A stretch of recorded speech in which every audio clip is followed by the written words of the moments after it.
Na xilogravura intitulada Metamorfose, pássaros, abelhas e peixes que emergem do plano de fundo subitamente cedem espaço a uma cidade do sul da Itália, precisa em todos os detalhes. Maurits Escher viveu na Itália durante 13 anos. Sem dúvida, esse foi o período mais feliz de sua vida. Na Itália, conheceu a esposa, 2 de seus 3 filhos nasceram e ele produziu quase metade de suas xilogravuras e litografias.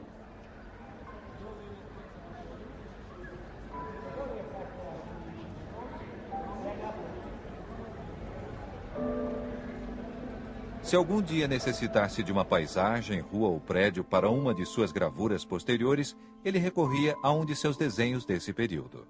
Assim, conseguia utilizar a incessante nostalgia que sentia daqueles anos passados na Itália.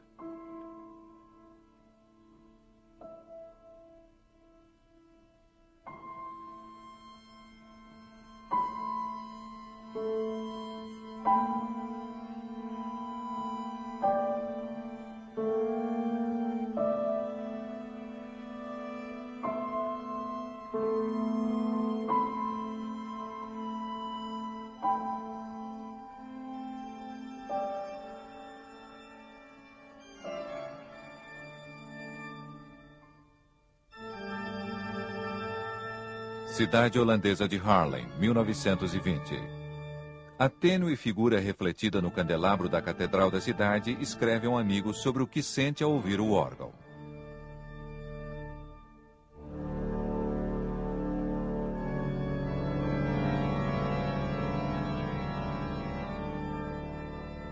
De repente, uma rajada de vento passa pelos tubos do órgão e uma voz trovejante proclama a glória de Deus. Então, o jovem deitou-se de costas sobre as pedras frias, as grandes pedras frias, enquanto o furacão soprava e a voz trovejava.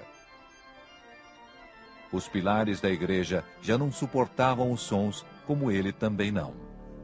Eles se alongavam como uma pessoa que se espreguiçasse ao despertar, até pareciam prestes a quebrar-se. E o jovem, deitado de costas sobre as pedras frias da igreja, esticou os braços como se fosse ser crucificado. Acima dele, vi os pilares oscilando contorcidos. O órgão cresce ainda mais. Os tubos erguem-se da terra até o firmamento, e o jovem sentiu um vento tão forte que o ergueu das pedras e o levou para o céu entre os pilares oscilantes.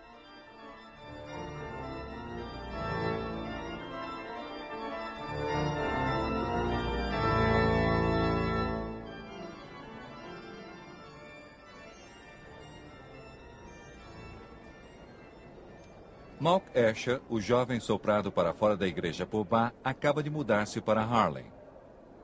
Frequentemente vai ouvir órgão na igreja, pois é um modo de livrar-se da angústia, da melancolia. Muitas vezes sente essas nuances de humor. Vive em hospedaria sozinho, distante da cidade de Arnhem, onde passou a juventude. Está longe dos amigos, aos quais escreve cartas longas, e muito longe da moça que ama e com quem também se corresponde. O retrato dela está na parede do quarto. Ele suspeita de que seu amor não é correspondido. Ontem, num arroubo sentimental, peguei meu violoncelo. Malk escreve a ela. Uma espessa camada de pó o recobria. Mantive meus companheiros acordados até 2h30 com minhas lamentações melancólicas. Tudo em 2 cordas, porque a de sol e a de dó há tempos arrebentaram. Ilumina-me francamente a luz elétrica que coloquei dentro de uma caveira. Afinal, o que é o homem? Após uma vã tentativa de passar nos exames do curso secundário preocupados, os pais de Escher o mandaram para Haarlem. Consideraram que uma das poucas possibilidades de equipar o filho para a sociedade era fazê-lo aprender um ofício apropriado. Passa a frequentar uma escola que ensina tudo, desde trabalhar com esmalte até desenhar casas. Ik ben naar de school voor bouwkunde en sierende kunsten in Haarlem gegaan met het idee om daar architectuur te studeren. Dat was omdat mijn ouders waarschijnlijk dachten, die jongen die moet dan maar eens proberen of die dat kan. En daar kwam ik onder handen van mijn leraar Yassoun de Mesquita, die zelf een heel bekende graficus was. En die heeft gezien de linoleumsneden die ik als leerling van de burgerschool heb gemaakt. En die zag daar blijkbaar wat in. En die zei, toen zou je eigenlijk niet in plaats van die architectuur te gaan studeren, liever doorgaan als graficus. En dat wou ik maar al te graag. Dat vond ik natuurlijk veel leuker. Die architectuur heeft me eigenlijk nooit iets gezegd. En mijn vader heeft toen schoorvoetend gezegd, nou ja, vooruit, dat moet dan maar, hè. Uma das xilogravuras de Escher do período de Harlem chama-se Nunca Pense Antes de Começar. Uma figura solitária, carregando uma lanterna fraca, avança cautelosamente por uma perigosa trilha nas montanhas. É uma perfeita analogia da sua decisão de ganhar a vida como artista gráfico. Demorou mais de 30 anos para que ganhasse o suficiente para viver do seu trabalho. Felizmente, seus pais eram ricos e não se importavam de ajudá-lo financeiramente. Malk cresceu numa família abastada que vivia em uma casa enorme com muitos criados. No seu quarto de menino, havia fotografias dos quadros que ele vira nas longas viagens de férias com os pais, principalmente primitivos flamengos, porque ele só considerava realmente interessante a pintura que datasse de antes da Renascença.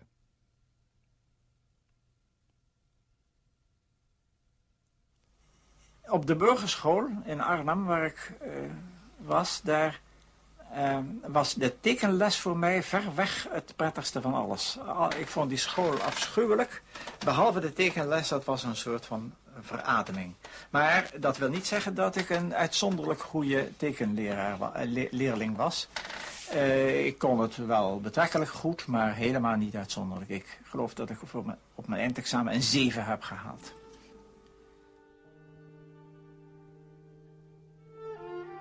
Agora, sentado em seu quarto no Harlem, ele desenha dia após dia, em todos os estilos imagináveis. Há tarefas passadas pelos professores, assim como ideias próprias que rondam sua cabeça e muitas vezes o levam ao desespero. Toda uma pilha de lixo passa pela minha mente revirada. Ele comenta, lutando novamente com um desenho.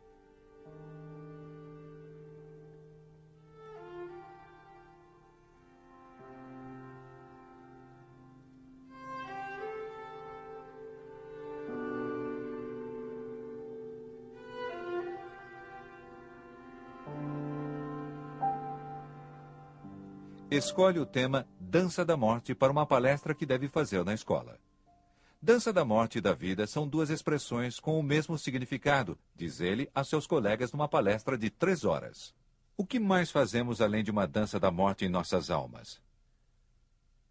Mais interessante que Sylvester Merz talvez seja o que Escher diz sobre fazer xilogravuras. Alguém como Holbein fez séries tão fortes e intensas de gravuras precisamente porque restringia-se ao preto e branco e precisamente porque cortar figuras na madeira é um processo tão difícil. O artista gráfico está em melhor posição para expressar uma ideia pura e claramente e está menos inclinado que um pintor à tentação de produzir algo com um efeito vazio. Usar o mínimo de meios possíveis para exprimir uma ideia com a maior clareza possível é um ideal que ele sempre buscaria.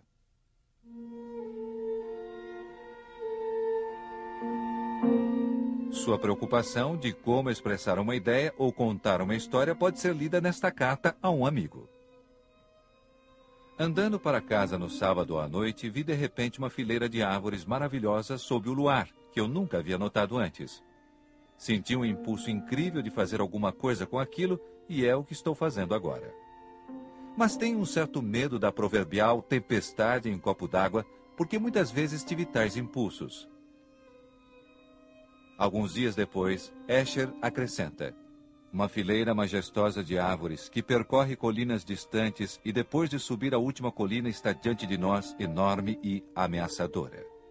Não é uma ideia maravilhosa? Essa é a essência, mas nunca é tão intensa quanto eu a sinto. Consolo-me com o pensamento de que o homem jamais consegue expressar um sentimento numa imagem tão intensamente quanto ele o sente. Vou mostrar ao de Mesquita amanhã.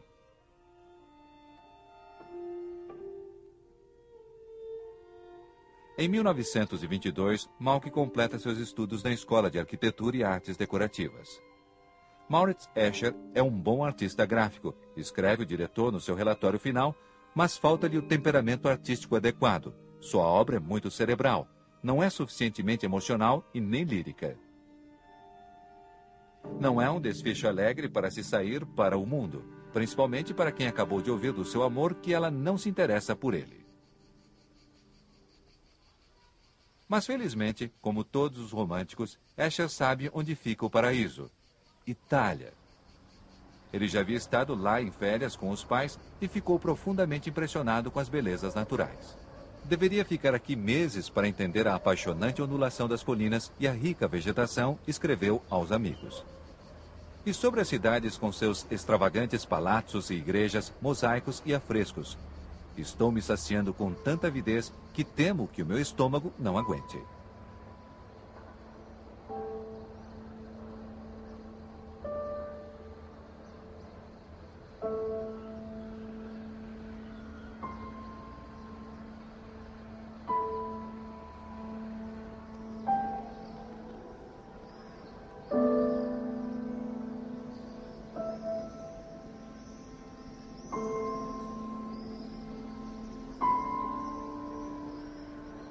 No final de 1922, vagueando pelas ruas de Siena, ele sente que o seu lugar é na Itália.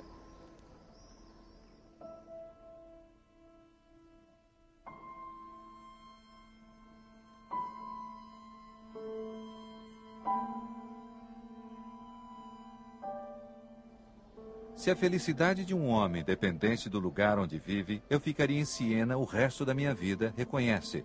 Lamento por vocês que vivem no norte.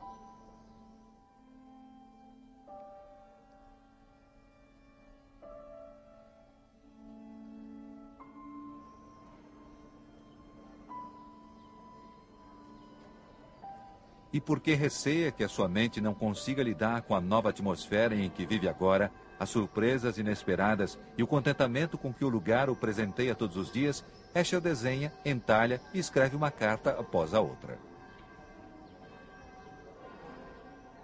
A luta para expressar ideias em suas estilogravuras foi esquecida. Nos próximos 13 anos, ele se sente obrigado apenas a registrar o que vê ao seu redor e, por certo tempo, arrancá-lo do esquecimento.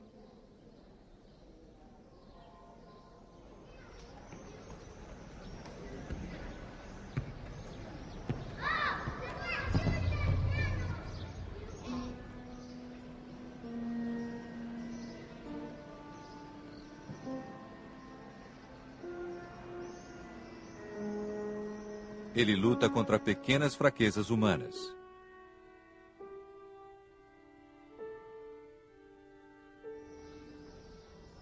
E, claro, às vezes se sente só. Escher diz a um amigo: não seria ótimo podermos conversar novamente sobre coisas do cotidiano, sobre Arnhem e Harlem, sobre questões de sexo, sobre a vida e sobre a vida com V maiúsculo, sobre ruína e danação, Landro, dadaísmo e coisas assim?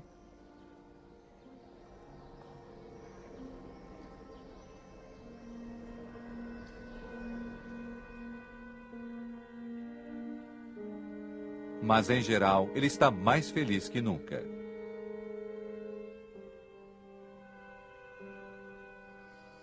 Das praias de Ravello, no litoral sul da Itália, ele escreve alguns meses depois: estou trabalhando muito. Essa é a maior razão da minha felicidade, porque a natureza gentil, a primavera quente e as boas acomodações não seriam suficientes para me deixar feliz. Deixei minhas estilogravuras em Siena. Meus desenhos servem apenas como um diário, para eu poder olhar depois e ver o que vi aqui, ver melhor o que estou vendo.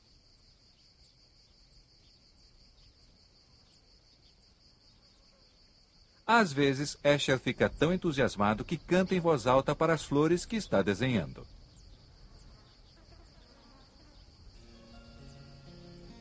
No registro do hotel, ele declara que o sangue holandês corre apenas esporadicamente em suas veias devido a várias influências estrangeiras. Parece que ele se sente uma pessoa diferente e salienta esse fato deixando a barba crescer e anotando isso solenemente no seu diário.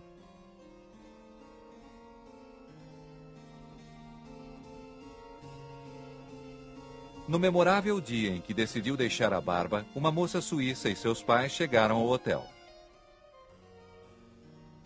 Na mesa onde está o meu papel, Maurits conta ao amigo de Arnhem. Está uma moça de 25 anos.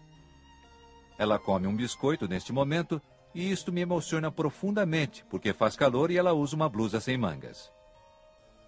Braços de moças sempre me emocionam muito, não quando são gordos e vermelhos, mas quando são meio magros e jovens e inocentes e um pouco queimados de sol. Ele decide não perseguir a moça que tanto o emociona, porque sabe por experiência como é desagradável o amor não correspondido. No entanto, esse amor revelou-se mútuo e logo Malk compõe um poema em francês sobre as mãos de Jeta. As mãos, diz ele, são a parte mais honesta do corpo humano. Não sabem sentir como olhos risonhos e a boca sabem. Quando a família Úmica volta para casa, eles continuam a se corresponder. Ainda não existe grande intimidade. Só após 4 tentativas, Escher se obriga a escrever Querida Jeta.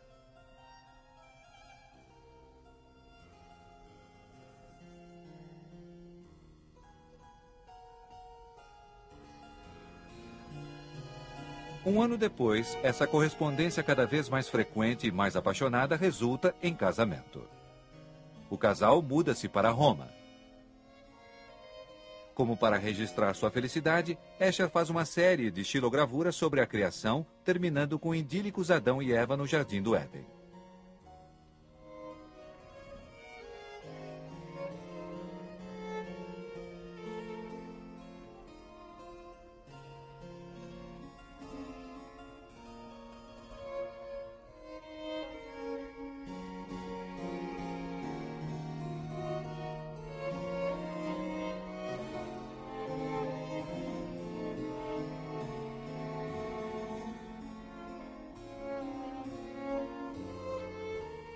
Escher quase nunca fazia retratos.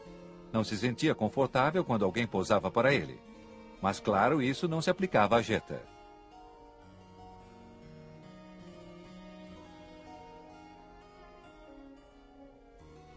A casa de Roma foi alegrada por um painel de seda pintado pelo próprio Escher.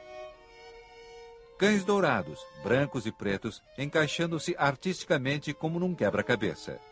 É um jogo divertido e que se dedica às vezes após seu período de Harlem. Mas são experimentos isolados. Como seu verdadeiro trabalho, empenha-se em fazer paisagens italianas.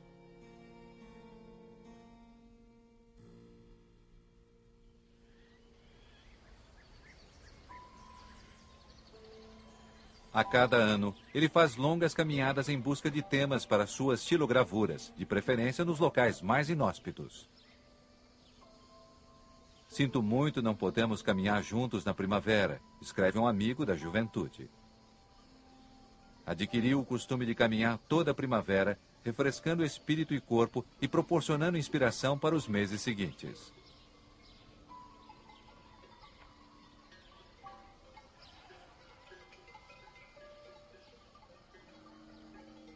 Não conheço alegria maior do que vagar por vales e colinas, de aldeia em aldeia, absorvendo a natureza liberta e aproveitando o inesperado e o inconcebível, um contraste inimaginável com a vida diária em casa.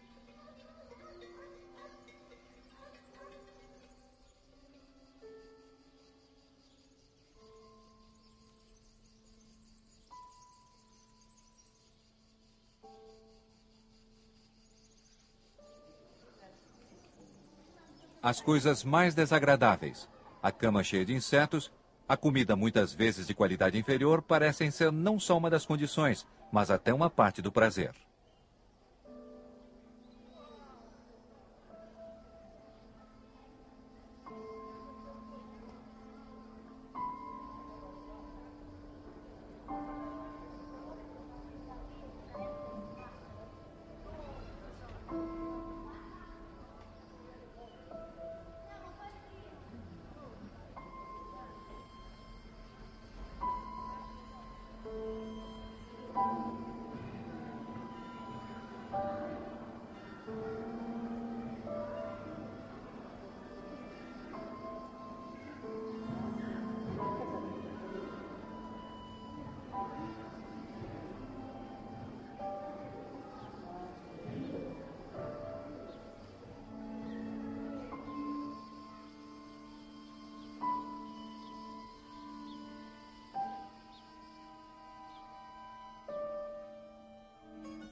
Em Roma, Geto e Malk levam uma vida despreocupada, sem a imposição das pressões do status e da alta sociedade.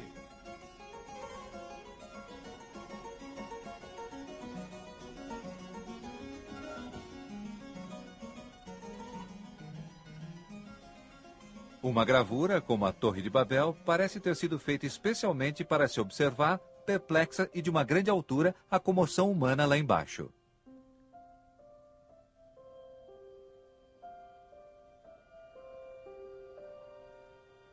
Não desejo ocupar nenhuma posição e nunca a ocuparei. Escher escreve desafiadoramente a um amigo bem-sucedido. Desejo apenas uma loja, provavelmente de doces. Então mamãe poderá responder às perguntas que lhe fazem. Um filho é professor na Universidade de Leiden e o outro tem uma loja de doces em Roma.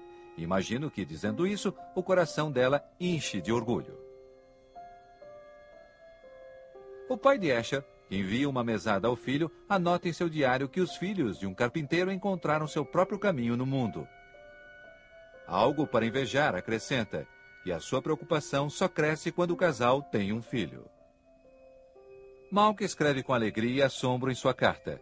É uma criança adorável, doce e linda. Certamente não é um desajustado. Pouco depois, a falta de renda começa a preocupar até o próprio Escher. Às vezes, uma aventura comercial de sucesso traz algum alívio. Papel de embrulho, por exemplo.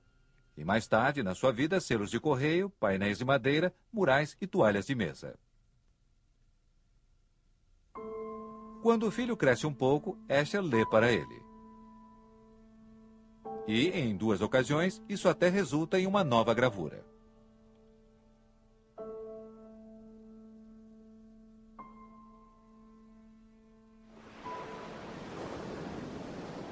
Mas sua maior fonte de inspiração continua sendo a Itália.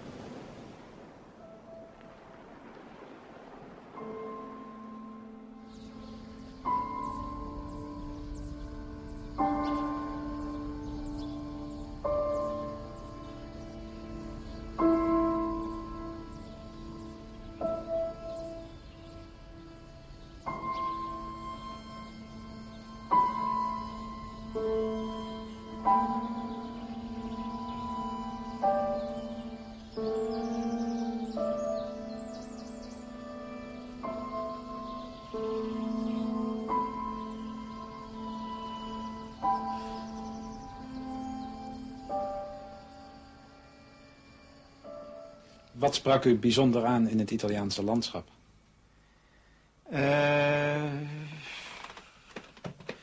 Ja, dat is moeilijk te vertellen. Het Zuid-Italiaanse landschap interesseerde mij hoofdzakelijk. Niet zozeer het Italiaanse landschap in het algemeen, maar de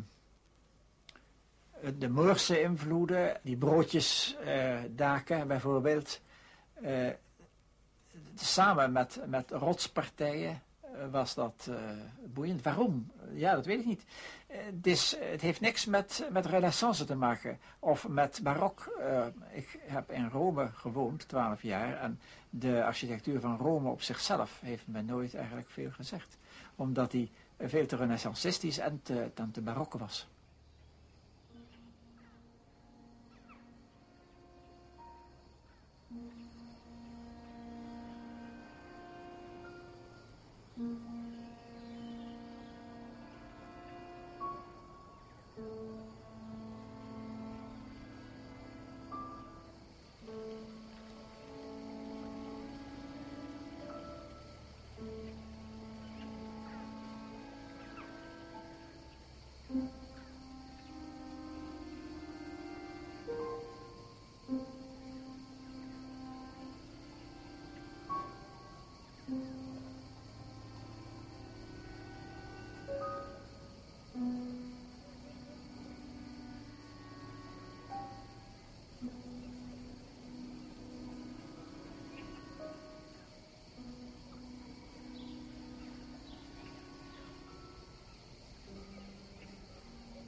Você não faz demais a mesma coisa? Perguntaram a ele numa entrevista.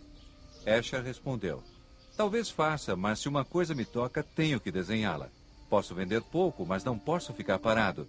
Estive em lugares onde poucos estrangeiros já estiveram.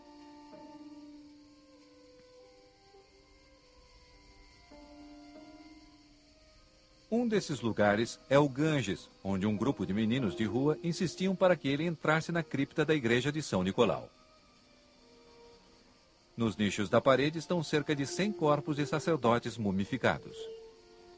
Enquanto os meninos jogam os chapéus dos padres uns para os outros, Escher desenha os restos do que já foram pessoas.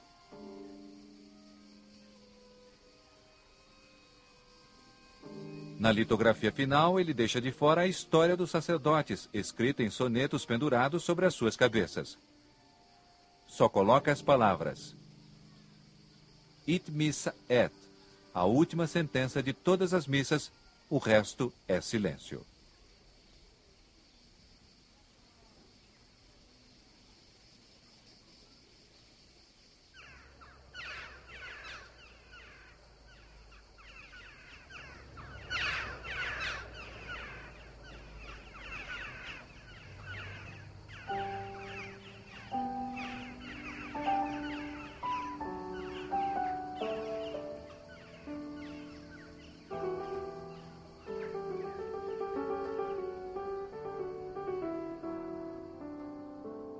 Em Roma, retorna a um de seus antigos temas de Harlem, Escher e seus ambientes espelhados numa bola refletora.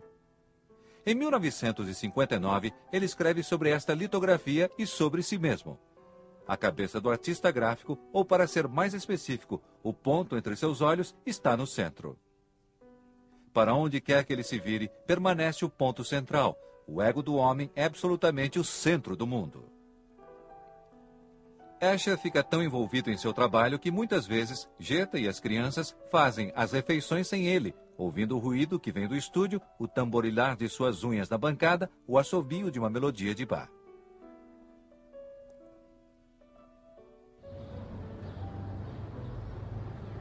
A cidade em que mora, Roma, nunca inspirou Escher.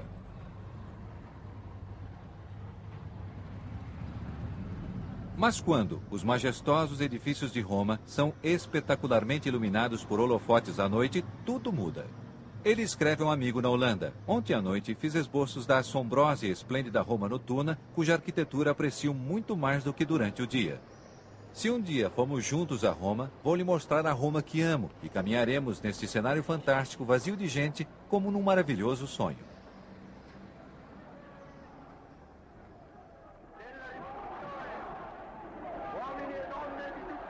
Mas o cenário fantástico foi iluminado pelo regime fascista, com o fim específico de enchê-lo de multidões.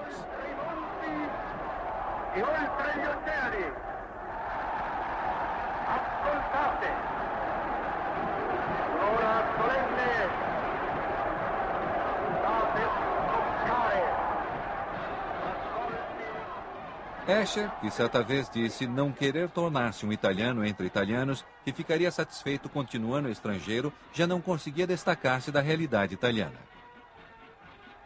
Seu filho mais velho tem que marchar usando a fada fascista. Após 13 anos, é chegada a hora de deixar a Itália. Após a mudança da família para a Suíça, Escher olha ao redor e sente o coração sucumbir. Mais tarde, ele escreve sobre o inverno de 35-36, dizendo: estávamos nas montanhas suíças, naquela horrível melancolia nevada e alva. Odeio aquela mortalha branca que cobre a terra. Seus filhos estavam se divertindo muito, mas onde ele iria buscar a inspiração? Pela primeira vez, desalentado, copia a obra de outra pessoa. Talvez não tenha sido por acaso que fosse justamente a visão do inferno de Johann Bosch. Ele passava a noite acordado, imaginando como poderia retratar graficamente a música de Bach.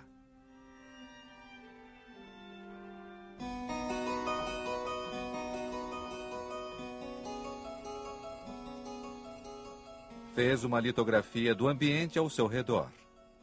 Ao terminar, olha-a fixamente e fica chocado com o patético resultado. Se esse for o máximo que consegue fazer, será melhor desistir. Numa noite, deitado na cama, houve um ruído compassado, farfalhante. Era Jeta traçando os cabelos. Isso o faz lembrar o som de um barco cortando o mar calmo. É tomado de grande saudade. Navegar no mar calmo, sobre o deck e na proa do navio, buscando um horizonte que sempre recua, acordar na cabina e sentir-se que não se está deitado imóvel, e sim balançando suavemente. Essas foram as experiências de sua primeira viagem marítima em 1922 e que agora ele deseja reviver.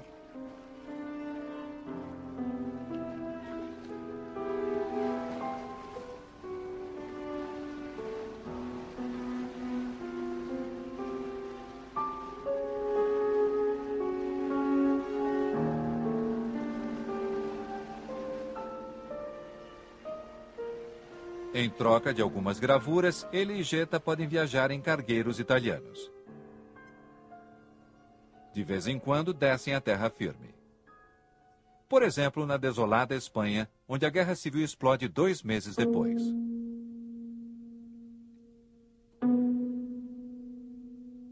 Uma viagem de navio como esta é um oásis de paz, escreve ao voltar a bordo. Os europeus estão destinados, lenta, mas certamente, a afundar no lamaçal.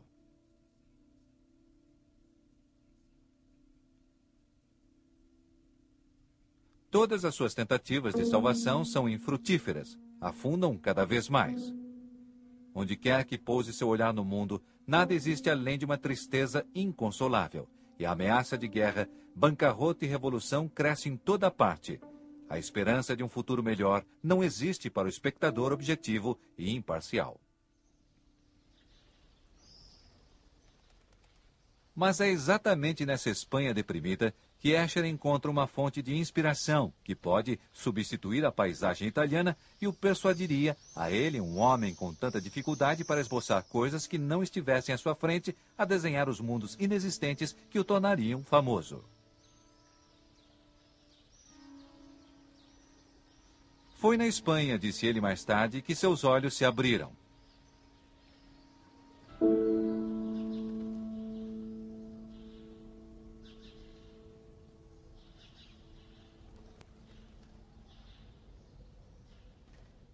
Durante dias e dias, Jeta e Maurits copiaram febrilmente os motivos geométricos dos árabes no Alhambra.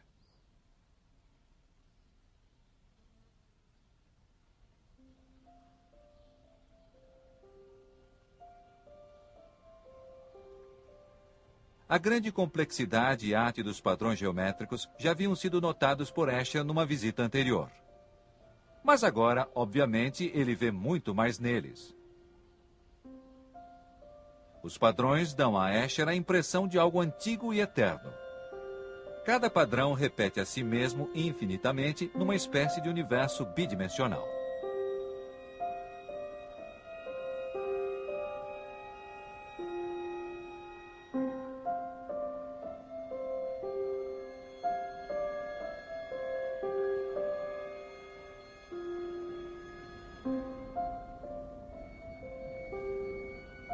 Mas se esse padrão é um universo, Escher quer povoá-lo com figuras tiradas da realidade. Todos os padrões maravilhosos, incompreensíveis, esplêndidos, encantadores que nos cercam no mundo dependem de repetição e multiplicação, escreveu ele mais tarde num libreto sobre sua teoria das divisões do plano regular. Não somos surdos, cegos, nem abobados. Estamos conscientes das formas que nos cercam, e elas só têm significação se as reconhecemos como símbolos claros de pessoas, animais, coisas que vemos à nossa volta. Fragmentos caprichosos de figuras geométricas abstratas têm pouco significado para nós. Chegando à casa, tenta transformar as figuras geométricas árabes em pessoas, cavalos marinhos, pássaros. Mostra suas tentativas ao irmão, professor de geologia, que o aconselha a ler alguns artigos de cristalógrafos. Eles estão envolvidos nas mesmas coisas que você. Foi uma revelação. Os cristalógrafos estudam sistematicamente os tipos de padrões que tanto intrigam Escher. Dali em diante, ele passa ano após ano enchendo um caderno atrás do outro, esboçando sua própria teoria da divisão do plano regular.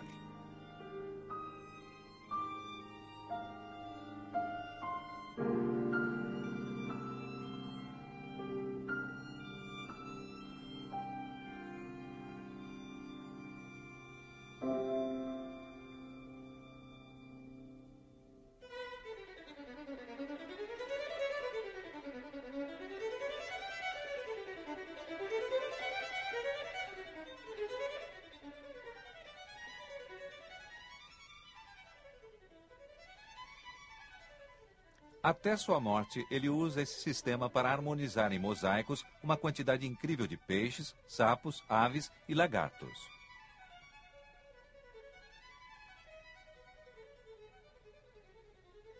Isso demonstra como ficara fascinado por esse jogo com diferentes figuras que nunca podem ser vistas ao mesmo tempo, porque uma é o plano de fundo para a outra.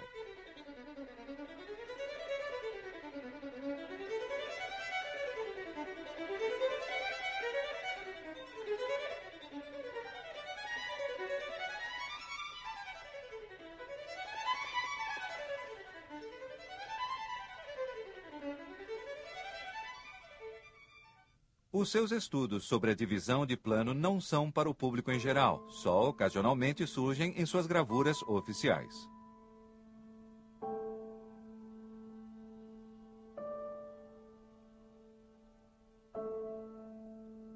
A primeira é desenvolvimento, logo seguida por dia e noite.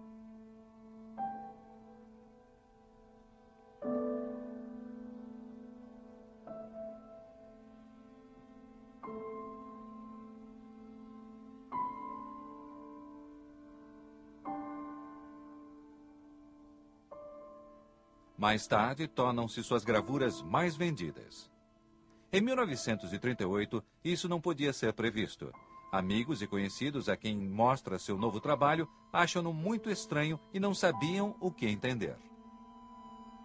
Uma decepção, já que ele havia passado um ano inteiro experimentando e explorando essa nova direção do seu trabalho.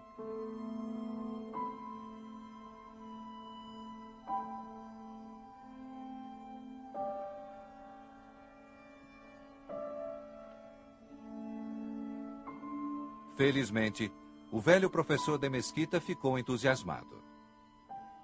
Escher, que havia se mudado da Suíça para Bruxelas, visitando-o regularmente.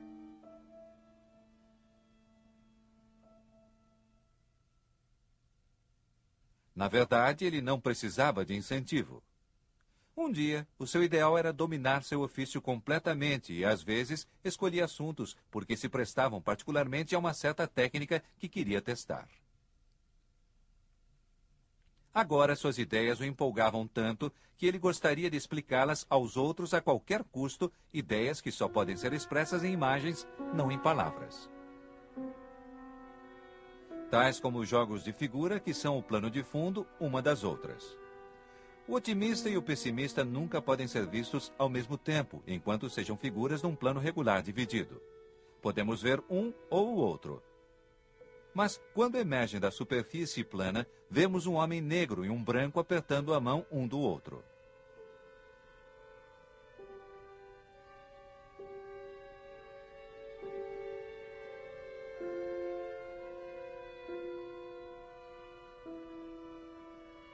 Escher se entrega ao trabalho com mais paixão do que nunca. Não posso imaginar o que teria sido a minha vida se não tivesse me confrontado com a questão da divisão do plano, escreve mais tarde a um admirador. Estou, por assim dizer, caído de amores e ainda não sei porquê. Quanto mais fanaticamente Escher é absorvido por seu trabalho, mais triste e solitária Jetta se sente. Quando a família se muda para a calma cidade holandesa de Baarn, no início da Segunda Guerra Mundial, a situação apenas piora.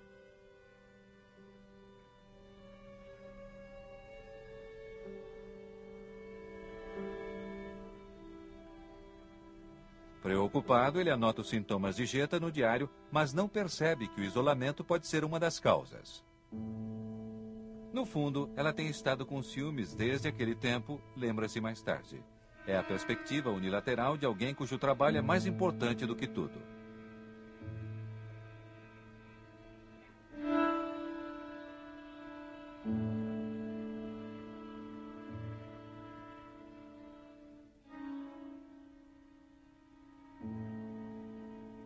No entanto, Escher não fica indiferente ao que acontece ao seu redor. Tem dificuldade em se concentrar no trabalho gráfico e ocupa-se em talhar uma grande bola de madeira, na qual anjos e demônios literalmente nascem um do plano de fundo do outro.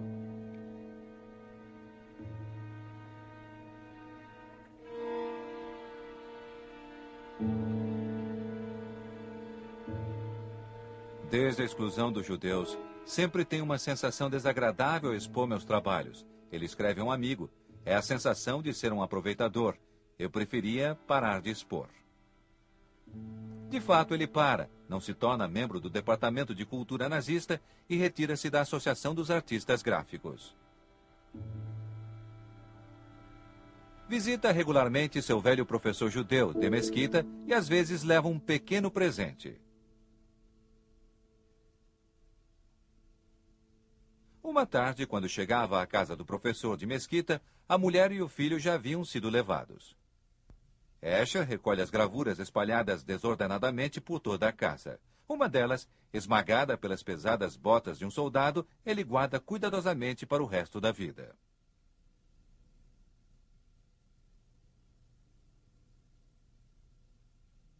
No último ano da guerra, Escher não acha mais jeito de trabalhar.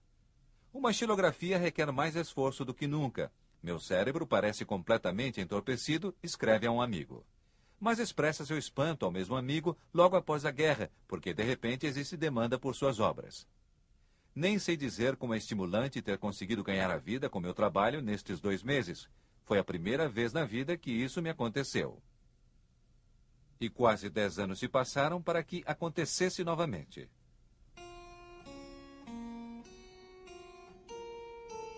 Ao compor essas gravuras com figuras erguendo-se da superfície plana para o fundo, Escher aparentemente percebe o estranho fenômeno que isso é: um desenho tridimensional. Sua preferência sempre foi o incomum, as perspectivas elevadas e as bolas refletindo distorções, mas agora o seu assombro na reprodução da perspectiva torna-se um tema separado.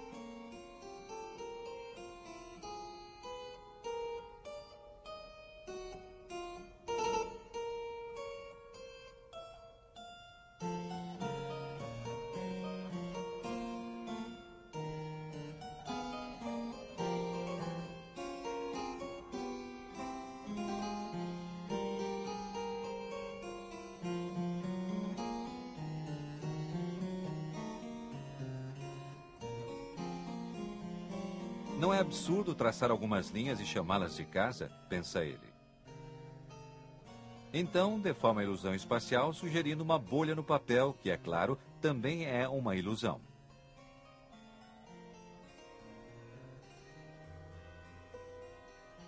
Ou combina várias perspectivas em um só desenho.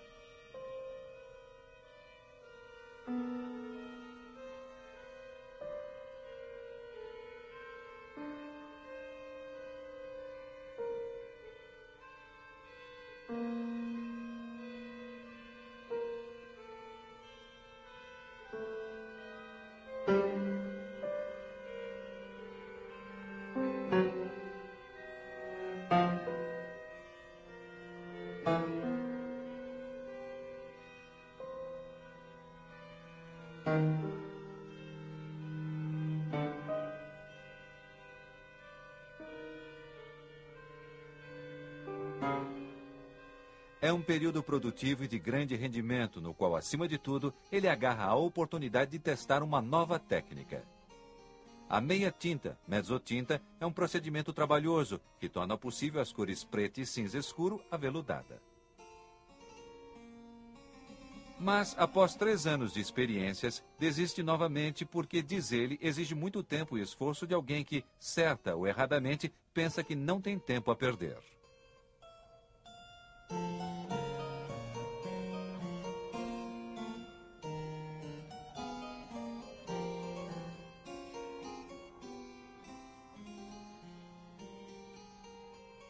O medo de perder tempo o leva de volta à disciplina diária do estúdio, depois de caminhar 2 horas pelos bosques.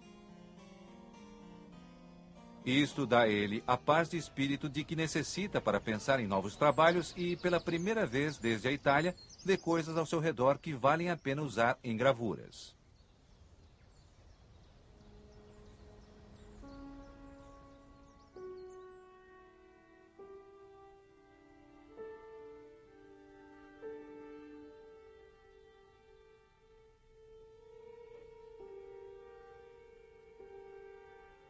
Não é a imagem romântica dos bosques que intriga Escher, mas antes a distorção da perspectiva por ondulações ou a possibilidade de incorporar naturalmente mais de uma perspectiva numa ilustração.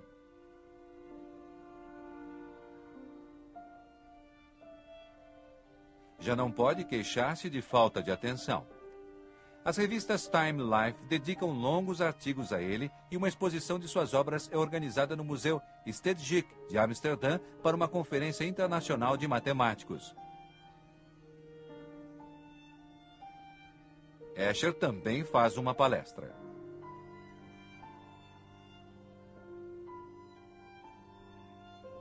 Depois disso, mantém contato com diversos cientistas. Ao longo dos anos, alguns fazem sugestões para gravuras, como, por exemplo, côncavo e convexo, onde formas e linhas são usadas de modo que, de um lado, parecem emergir e, de outro, podem ser vistas como profundidade. O contato com cientistas leva a muitos desentendimentos mais tarde. Não sou professor de matemática, ele escreve aborrecido, só quero causar um alvoroço. E tenta fazer isso de uma maneira que não requer grandes explicações. Imagine, ele escreve na mesma carta, que gastei mais de 1 mês pensando numa gravura como côncavo e convexo, porque tudo que concebi era tão difícil de entender.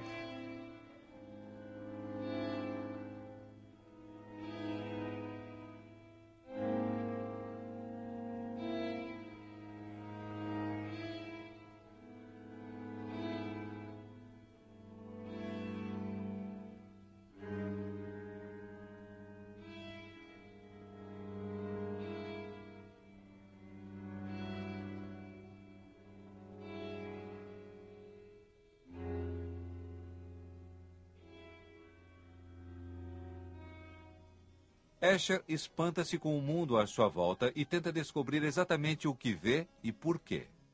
Na sua visão, é a única semelhança entre ele e vários cientistas.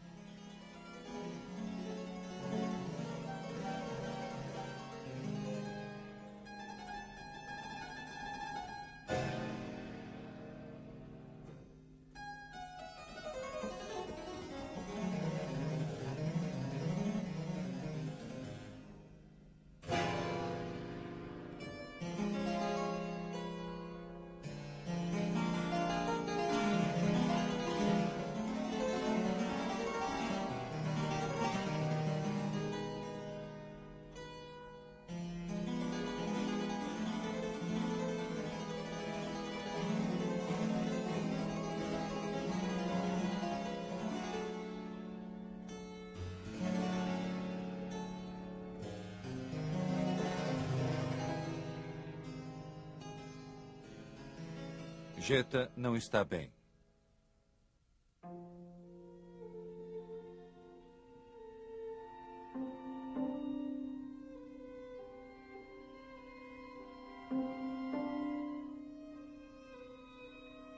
Quando ela é hospitalizada, Escher escreve desamparado. Sou um artista gráfico e parece que é só o que sou, porque não posso ajudar Jeta.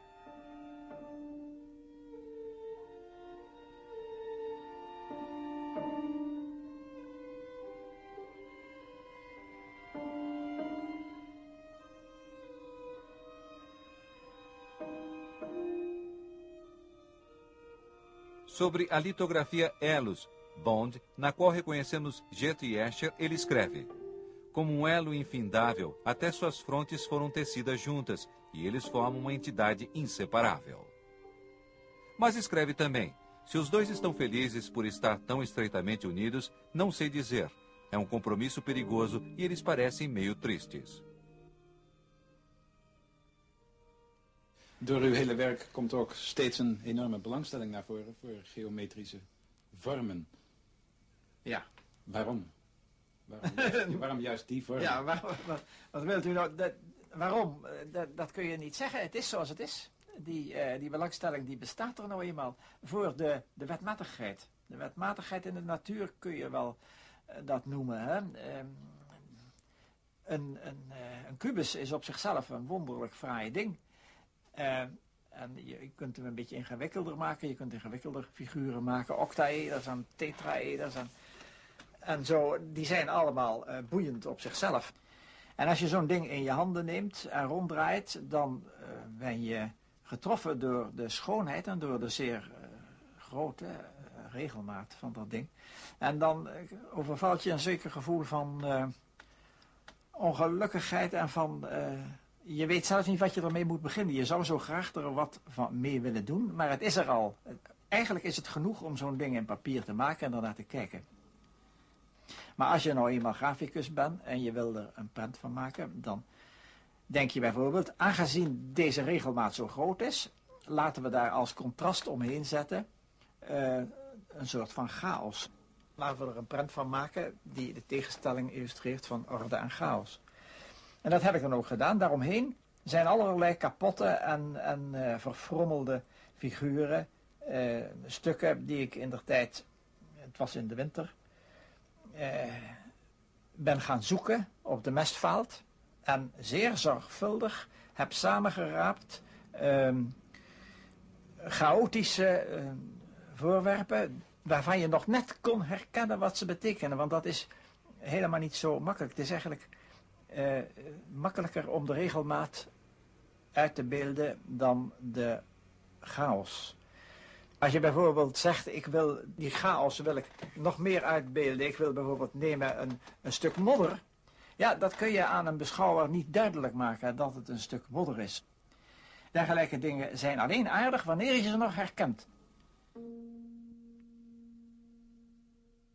Escher conquista novos admiradores.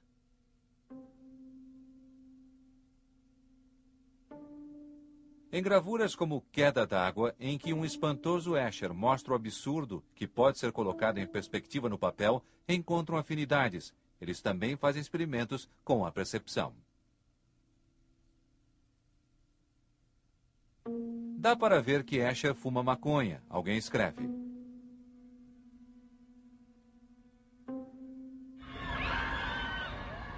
Mas Escher não se impressiona muito com a geração anos 60. Os Beatles e muitos outros fenômenos recentes semelhantes, escreve ao filho que emigrou, são perturbadores. Existe algo de muito revolucionário no ar. Os seus filhos talvez vejam muitas mudanças e será uma boa coisa eles viverem num país esparsamente povoado como o Canadá. Porque, grave minhas palavras, este é só o começo de um mundo que vai se libertar de velhos tabus.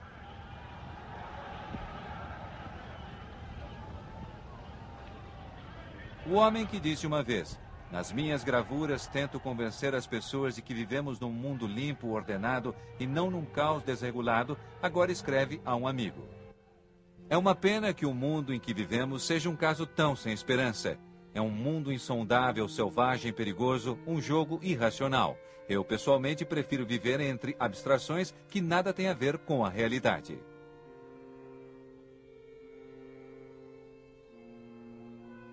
Ele está convencido de que ninguém entenderá sua série Limites do Círculo, que tanto o entusiasma.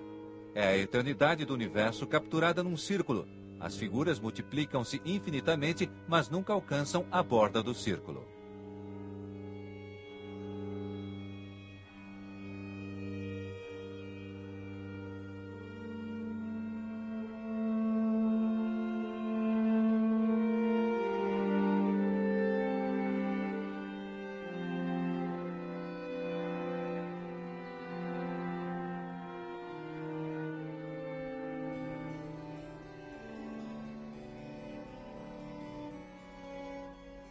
Ele continua a gostar de seu trabalho tanto quanto antes, mas está torturado por receios que nunca sentiu.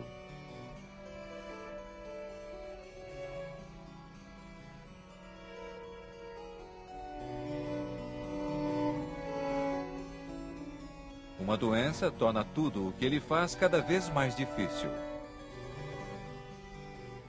Ele e Jeta tornam-se estranhos para sempre. O que fazer com alguém entediada? Ela devia controlar-se. Que coisa? Ele escreve. E ela se queixa a uma amiga. Sempre aquele preto e branco. Não aguento mais. Finalmente, ela vai embora.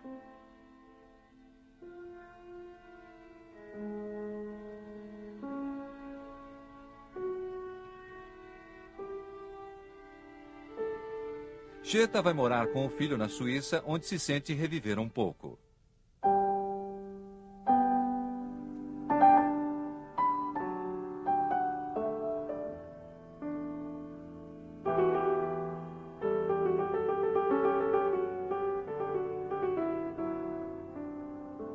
As últimas imagens que temos de Escher não são melancólicas. Vemos um homem idoso no estúdio, fazendo coisas que gosta, queixando-se de todos que o importunam para fazer reproduções de velhas obras, mas, na verdade, orgulhoso do seu sucesso, ele faz palestras sobre seu trabalho. Na porta do seu armário de materiais estão fotografias do velho professor de Mesquita e do litoral sul da Itália, onde o sol sempre brilhou.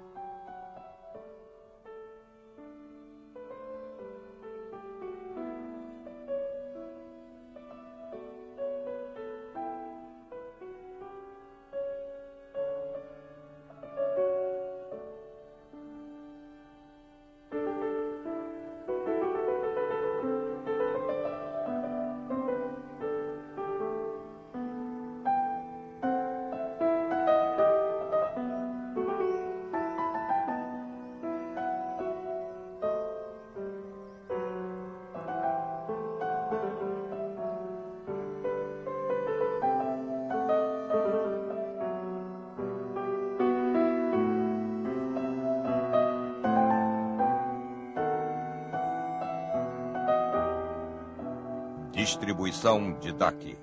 Versão brasileira, Helicon, São Paulo.